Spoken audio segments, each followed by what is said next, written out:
Hello children, welcome to VKHS Physics Clinic, and in this lecture we are going to discuss an important chapter which is oscillation. Now the idea of oscillation is very much central to so many important concepts in physics. It is an important technical chapter and mathematically as well, and I would like that you go through all the concepts in detail that we are going to do.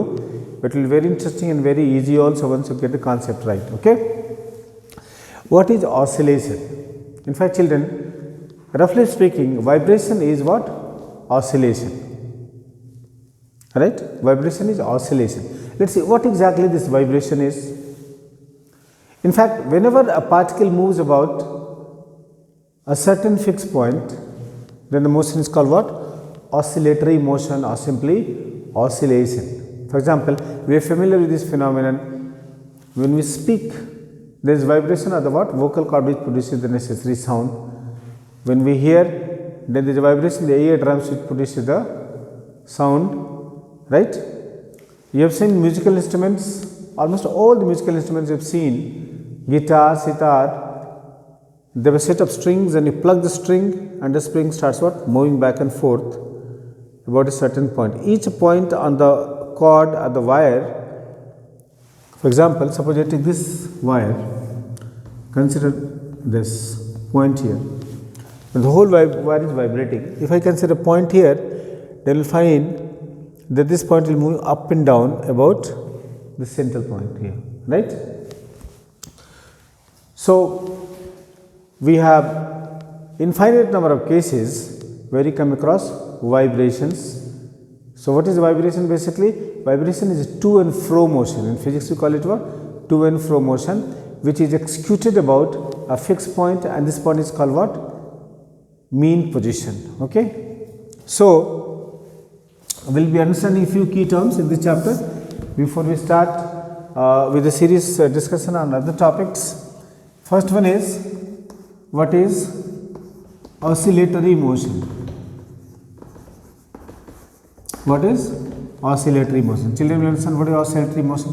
Oscillatory motion is a to and fro motion. It is to and fro motion which is executed about a fixed point, and this fixed point is called what? Mean position. Imagine a particle moving along x axis. This is mean position, let us call it O. The particle goes up to extreme point A here, and again retraces its path, comes back here, passes through the mean position, again is go the same distance on the other side, goes up to A dash, and again comes back to the same point, and this motion again continues. Again it starts from here, goes to A, comes back to O, goes to A dash, and again comes back here. This motion keeps on repeating itself. Clear? Beating of drums, when you beat the drum, the membrane what? Vibrates. Each particle of the membrane oscillates to and fro about a fixed point. So this point is called what? Mean position. Clear? Take the case of a simple pendulum, for example. Here we have the pendulum. If you disturb it, then what do you see? The pendulum goes to extreme right. For example, let us say goes to extreme right and again comes back, goes like this and comes back along the same path.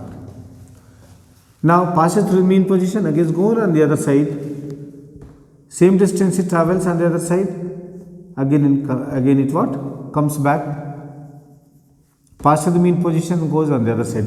So, it keeps on executing, right? Its motion along this mean position, right? Now, its displacement is maximum of 2A, that is positive. Let us say this is plus A, and then the particle comes back to A dash somewhere up to here, then this is minus A, keeps moving back and forth. Clear? Now, this motion can also be described in terms of what? The angular displacement. Suppose this angle in the extreme position is theta, So theta is a variable angle. You can see when it moves away from the mean position, then theta will increase till reaches the maximum value, and from there again the particle stops and retraces its path, comes back, passes the mean position, and describes the same angle on the other side. This angle is also theta. So all these are examples of oscillatory motion. Okay. So what is oscillatory motion? A to and fro. So children, a to and fro motion about mean position is called oscillatory motion. Oscillatory motion is also termed as vibration. So we answer what is oscillatory motion. Now children, we will be understanding the next topic, that is periodic motion.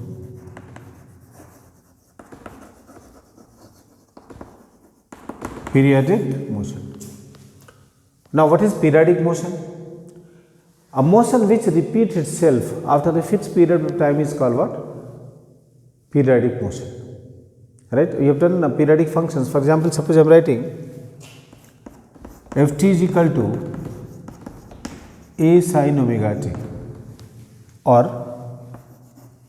I say f theta is equal to a sin theta, or I write fx is equal to a sin x. So you know that all these functions are basically what? Periodic. For example, let us see how. Suppose I took ft is equal to a sin omega t. I know that sin theta has, in fact, it repeats itself after every 360 degrees or 2 pi radians. Suppose I say f t plus 2 pi will be a sine of 2 pi plus omega t, and sine of 2 pi plus theta is equal to how much here? Sin theta. So we get same as what? Sin omega t. Similarly, if I say t plus 4 pi for example, then a sin 4 pi plus omega t. I know sine of 2n pi plus theta is equal to sin theta. So here we get what? Sin theta. So this goes on.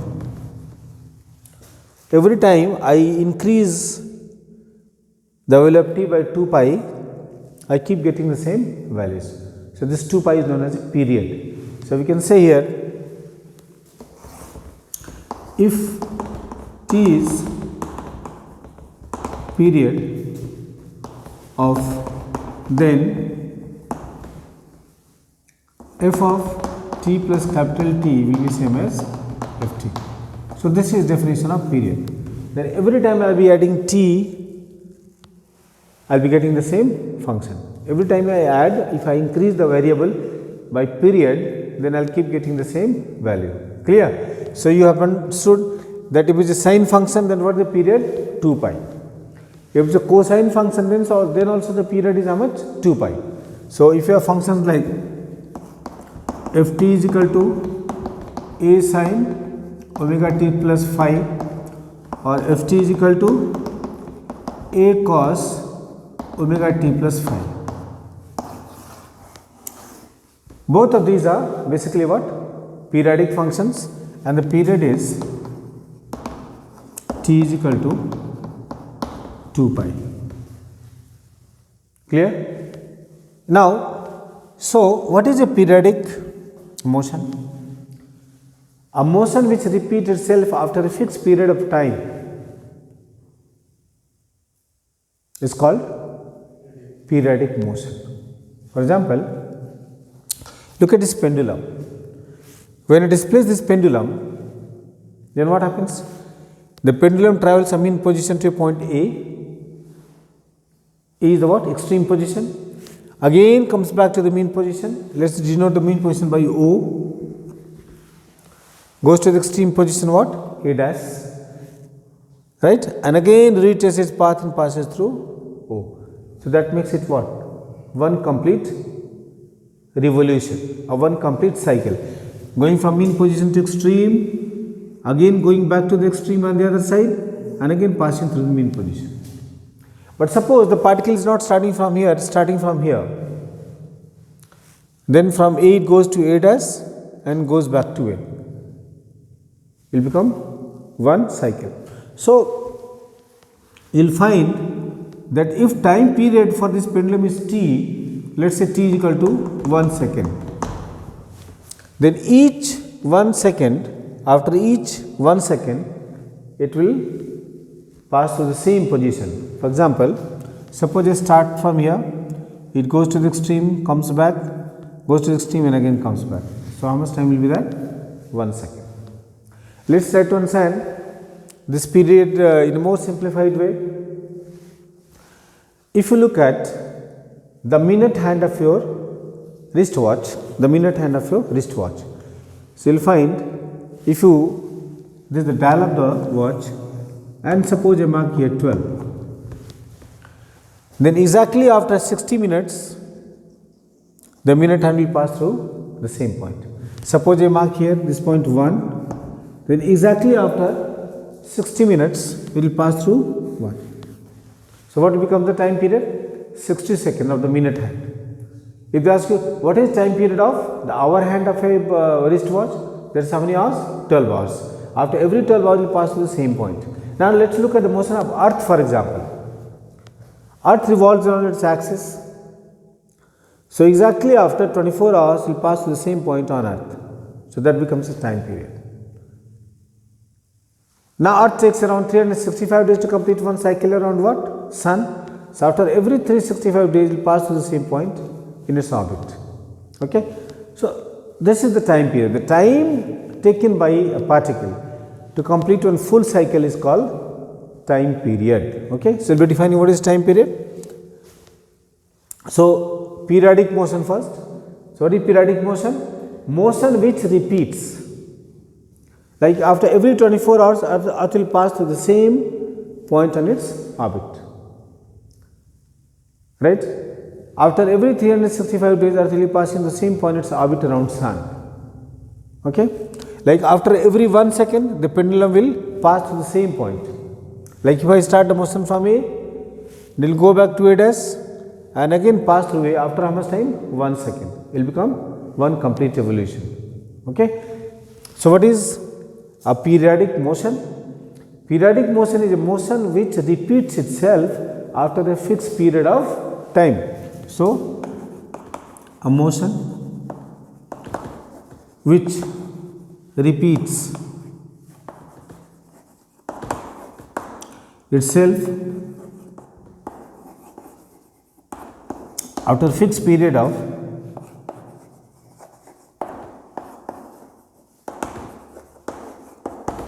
time is called periodic motion.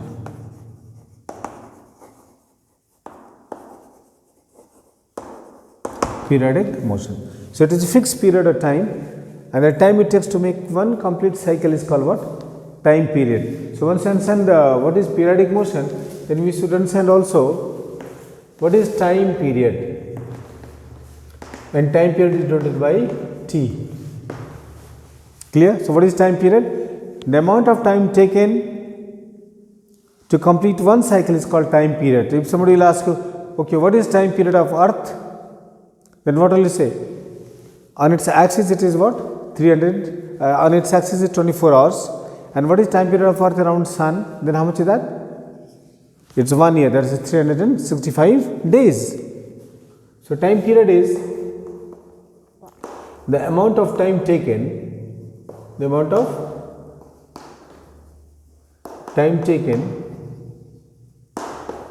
to complete one full cycle is called time period.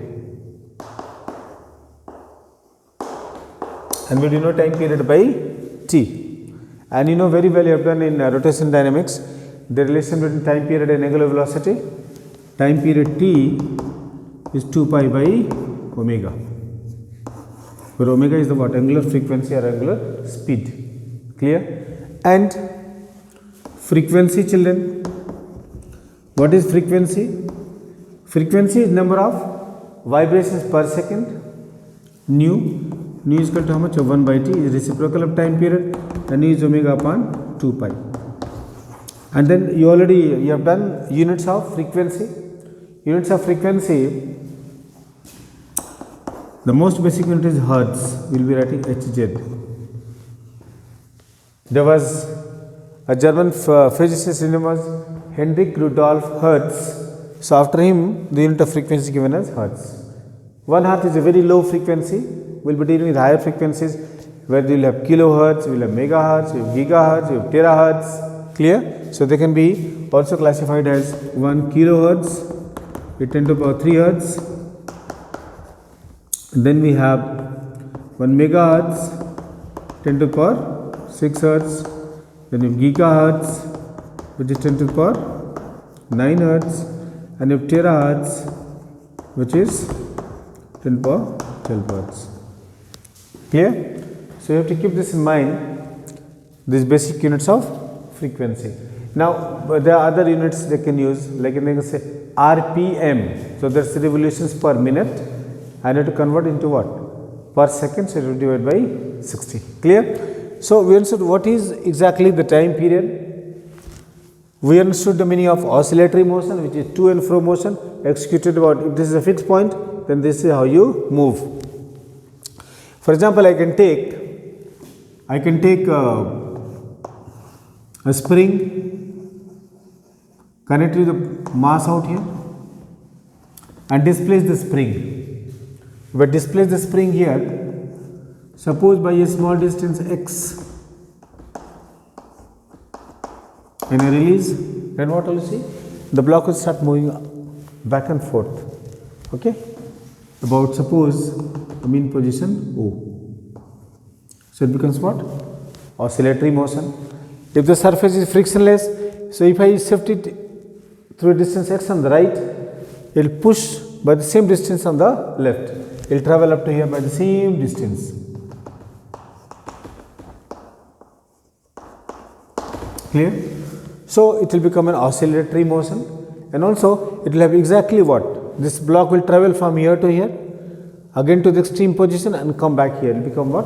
One complete oscillation. So you will have a fixed time period also. Clear? So what you understood? We understood what is oscillatory motion, we understood what is periodic motion, we understood time period, and then there are important relations here. Time period is 2 pi by omega, and frequency is omega by 2 pi. Frequency is the reciprocal of time period. Okay? So these terms we understood just now.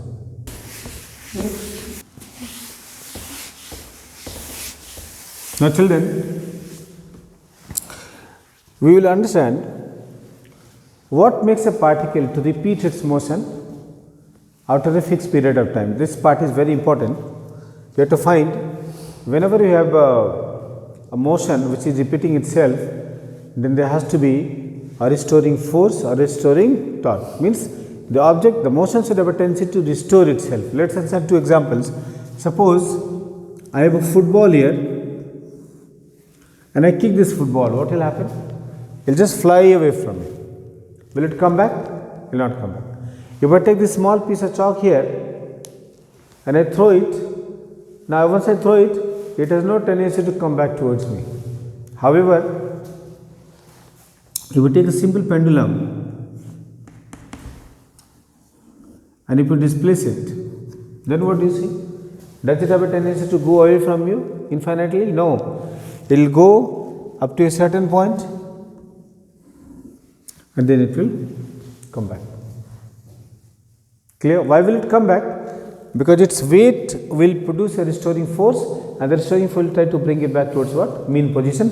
And where is the mean position? This is the mean position. This point.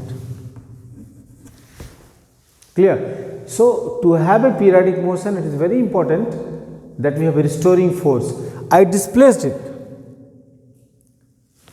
It goes up to a certain extreme position. Here its velocity becomes 0 and starts coming back. So it comes back because of what? It has a restoring tendency. The same goes with the spring here. I displace the spring, a block is attached. I displace the block, for example. So in the process what happens? The spring gets elongated, and then you will see that this block actually from this mean position it will go to the right by a distance x, and again it will come back to the what? Left by the same distance x. This will also be how much? X. So this restoring tendency comes because of the what? Spring. If I remove the spring and push this block, it will not have any tendency to come back. It will continue to move in the same direction, dissipate its energy, and finally stop. Okay. So what will make a motion a simple harmonic motion? We'll be defining what is simple harmonic motion now. Simple harmonic motion, in short we will be calling it SHM. So what will be the characteristics of a simple harmonic motion? What will make it in fact special from other motions? Under what condition a motion can be simple harmonic motion? The first one is motion should be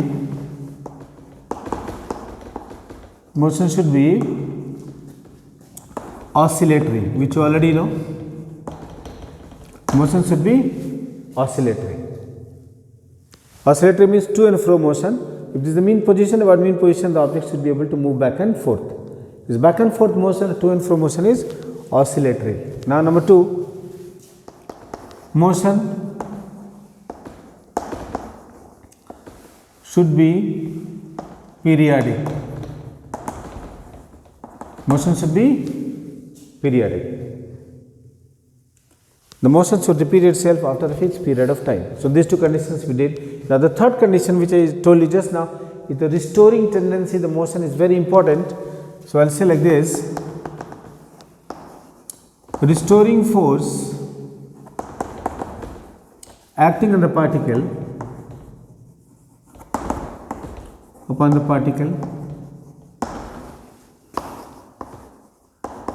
particle should be proportional to its displacement from mean position, displacement from mean position,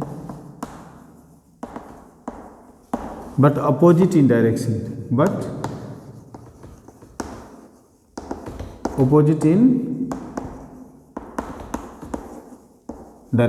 Now this is very important concept, children. Actually, let's say a particle oscillating along x-axis and O is the mean position.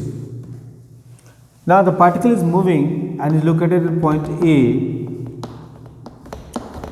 where displacement from mean position is x. Then what the law says? That the restoring force F will be directly proportional to minus x. F is directly proportional to minus x, meaning as x will increase, pay attention, it means that as the particle move away from the mean position, x will increase. Now the condition says as x will increase, then the force will also increase. But in which direction? Opposite direction. Means the more I move this block away from the mean position, the more it goes to the right, the more will be the force on the block. But in which direction? Not in the direction of motion, but in which direction? Opposite direction. So here F is directly proportional to minus x. So minus x is what? Restoring tendency. Force is opposite to the displacement. Or F is equal to minus k into x. But this term k is spring factor. Spring factor is also called, as you know already, spring constant.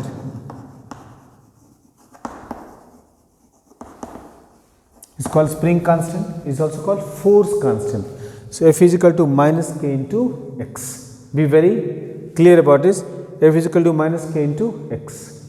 Now the particle which is oscillating, it has a certain mass. So if mass is equal to m, then force is equal to how much? M into a, where a is what? Restoring acceleration. I know direction of acceleration is same as the direction of the force. So as the particle goes to the right, the force on this particle acts to the what? Left. And the force will be acting on the left. That means the acceleration will also be acting on the left. Very important. If I move to the right, the force will be to the left. And if I move to the left, force will be towards the right. Once again, if I move to the right, force and acceleration are to the left. And if I move the particle to the left, force and acceleration are to the right. Because there is a general tendency to restore the motion. If I put this equation out here, then we have ma is equal to minus k into x. Then how much is a, children? A is minus k by m into x. Now k is a spring constant. K is what? Spring constant. And m is what? Mass. In fact is what? Inertia factor. So spring factor and inertia factor, if they are divided, two constants are divided. So there will be another constant. So we can say that acceleration is also directly equal to minus x. Clear? Now children, from this we can actually derive differential equation of simple harmonic motion. But before that, once again, what are conditions for motion to be simple harmonic motion? It should be oscillatory, it should be periodic. And the final test, which is very important, this force is directly equal to displacement but opposite in direction, and acceleration is also directly equal to displacement but opposite in direction. Now let us see what is the differential equation of simple harmonic motion. Differential equation of SHM. What will be the differential equation of SHM? Now we know A is equal to minus d square x dt square. If I consider displacement along x axis, then acceleration will be how much here? D square x dt square, second derivative of the displacement. If I put this value here in equation 2, this is equation 1, then what do we get, children? From equation 2, I get d square x dt square is equal to minus k by m into x. If I bring this term on the left hand side, then d square x dt square plus k by m into x is equal to 0. So this is actually the differential equation of a simple harmonic motion. Clear? Now k by m is written as omega square. K by m is what? Omega square. We will be seeing also through our derivation how k by m is equal to omega square. So k by m is written as omega square. So we can write here d square x dt square plus omega square x is equal to 0. So this will be the equation of a simple harmonic motion. Clear? So very important, for motion to be simple harmonic motion, it should be oscillatory, it should have a fixed time period, and force is directly equal to displacement in opposite direction, and acceleration is directly equal to displacement but opposite in direction. So this is the condition. If you have to prove that motion is simple harmonic motion, I can show acceleration is directly equal to minus x, or I can show f is directly equal to minus x. Either way, the equations are valid, and you have to bear in mind that this will be the equation of simple harmonic motion. Okay, all right. Now, once you have understood this, children, this concept, we will be seeing what is the relation between circular motion and the simple harmonic motion. Okay, this is an important relation actually. I will also be saying what is the equation of displacement in simple harmonic motion. Now, children, we will be discussing relation between circular motion and simple harmonic motion. Let us see here. Relation between UCM uniform circular motion and simple harmonic motion. What is the relation between these two terms? We will be seeing. Let us understand it. Imagine this is a circle, this is center of the circle, and I'll draw two axes. One is x axis and the other is y axis, and in the center. Clear? Imagine there is a particle P here,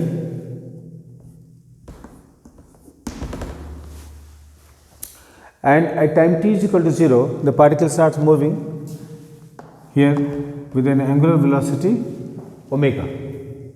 At time t is equal to 0, suppose the angular displacement of the particle is phi. We can also call it theta 0 or phi 0. And then in a given time t, this particle travels up to p dash. Clear? And describes an angle omega t out here. So you see, this particle is moving along the circular path. Let's say the radius of the circular path is a. The particle is going from P to P dash. Now P dash may become what? P double dash, P triple dash. It will go on moving like this, right? So the particle starts from point P and comes back to point P. So once it comes back to point P, children, then it completes one full cycle. Again it starts, goes around the circular path and again comes back here. So each time it passes through its initial position, it has completed one full cycle. Let us see what is the relation between the circular motion of the particle and the simple harmonic motion. If I draw this again separately, suppose the particle starts from here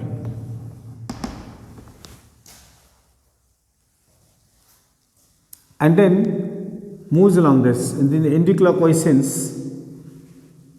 From here is go to point P. Now from P, I drop a perpendicular on the y axis, for example. Okay, it's very important. When the particle was here, let's say this position is P0, then foot of perpendicular is going where? At the center. Now the particle goes to P. In the anti-clockwise sense, this is y axis, then foot of its perpendicular is here. Suppose this point is P, so its foot of perpendicular is P dash. Or let's say this is P1, so this is P1 dash. Now the particle goes to a new position, that is P2. So foot of its perpendicular is what? P2 dash. Now the particle comes here. This point is P3. You see, the particle started from here and has gone up to point P3. When the particle goes up to point P3, it is 1/4 of the what? Its complete oscillation. 1/4 it has already traveled. First quadrant, second quadrant, third quadrant, fourth quadrant. So when it is completed 1/4, you can see if I drop a perpendicular, the foot of the perpendicular will be what? Coincident with P3. Now the particle comes this side. Suppose the particle comes here.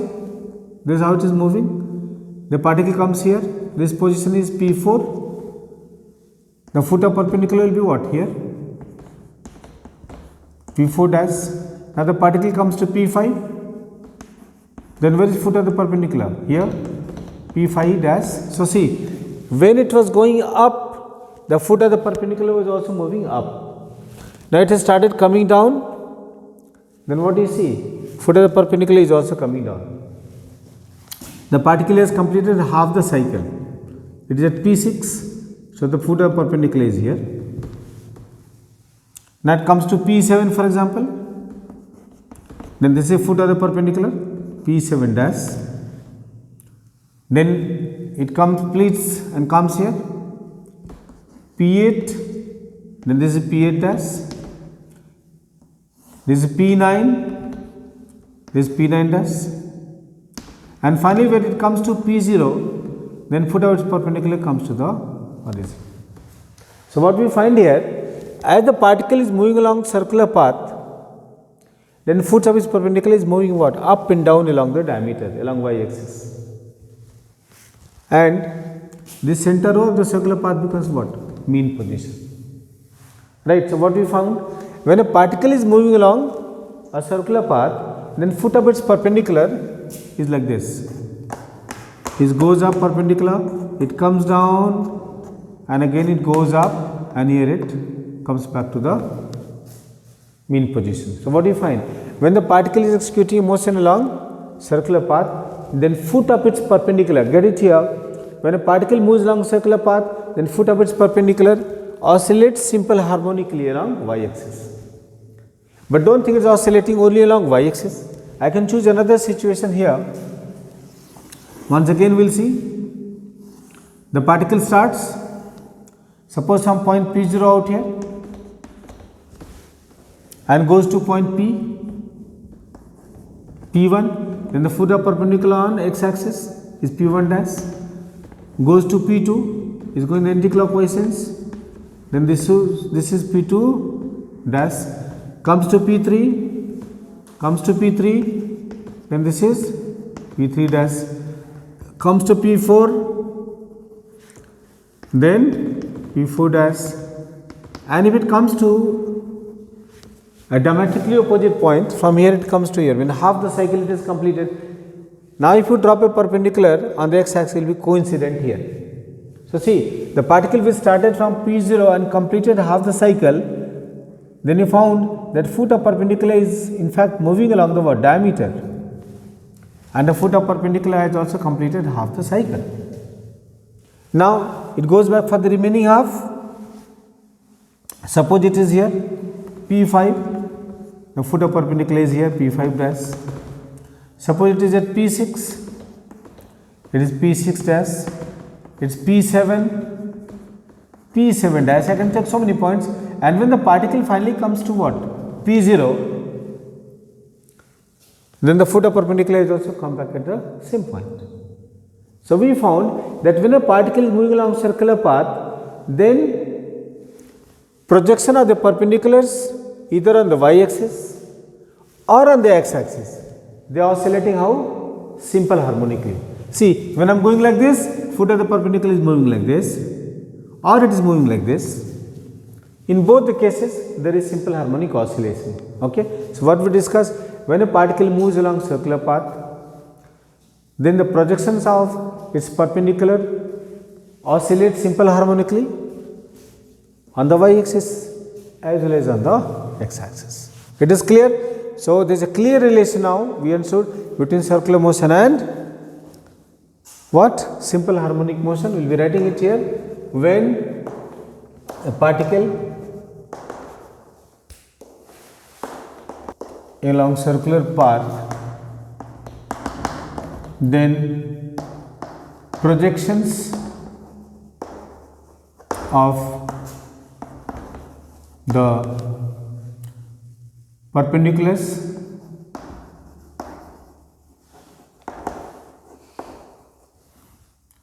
drawn on x-axis and y-axis move simple harmonically.